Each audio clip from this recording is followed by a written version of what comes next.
అధికారం కోసం అలవికాని హామీలిచ్చి కాంగ్రెస్ పేద ప్రజలను నడ్డివిరుస్తుందని గతంలో నో ఎల్ఆర్ఎస్ అని చెప్పి ఇప్పుడు మాట మార్చిందని మండిపడ్డారు మాజీ మంత్రి తలసాని శ్రీనివాస్ యాదవ్. ఎల్ఆర్ఎస్కు వ్యతిరేకంగా జరుగుతున్న ఆందోళనలో పాల్గొన్న ఆయన ప్రజలకు ఇబ్బంది అవుతుందని ఎల్ఆర్ఎస్ను గత బీఆర్ఎస్ ప్రభుత్వం తొలగించిందని తెలిపారు. ఇకనైనా ఎల్ఆర్ఎస్ను ఉచితంగా అమలు చేయాలని డిమాండ్ చేశారు. లేదంటే లీగల్గా ఫైట్ చేస్తామని హెచ్చరించారు.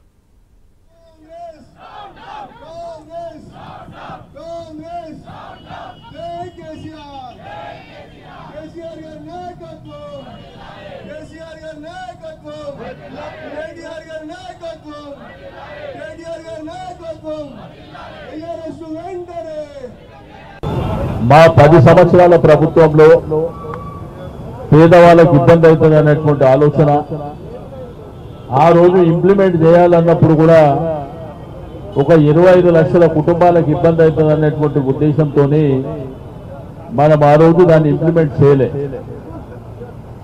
బట్ ఆ రోజు కాంగ్రెస్ పార్టీ అడ్డగోలుగా హామీలు ఇచ్చింది. ఒక్క ఎల్ఆర్ఎస్ఏ కాదు, మీకు ఫార్మాసిటీ విషయంలో కానీ మెట్రో విషయంలో కానీ చాలా అంటే అలవిగానే హామీలన్నీ ఆ రోజు ఇచ్చింది మీకు అందరికీ తెలుసు.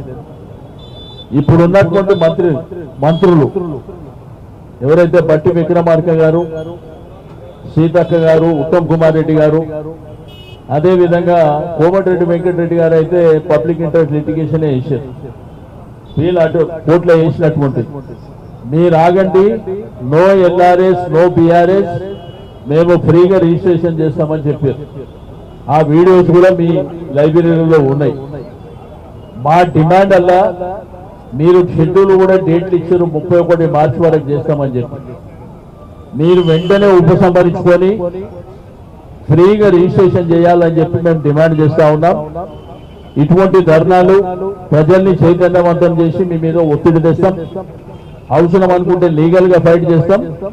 ఎట్టి పరిస్థితుల్లో ఫ్రీగా రిజిస్ట్రేషన్ వరకు చేసే వరకు వదిలిపెట్టే సమస్యనే లేదని చెప్పి నేను ఈ సందర్భంగా తెలియజేస్తా ఉన్నాను. తప్పకుండా మీరు ఎలక్షన్ల ముందు ఎన్నో హామీలు ఇచ్చారు. బట్ ఇది ఏకంగా 25 లక్షల కుటుంబాలకు నష్టం జరిగేటువంటి అవకాశం, వాళ్ళ నడ్డి విరిచేటువంటి ప్రయత్నం, వారిని ఆర్థికంగా ఇబ్బంది పెట్టేటువంటి ప్రయత్నం మీరు ఏదైతే చేస్తున్నారో వెంటనే ఉపసంహరించి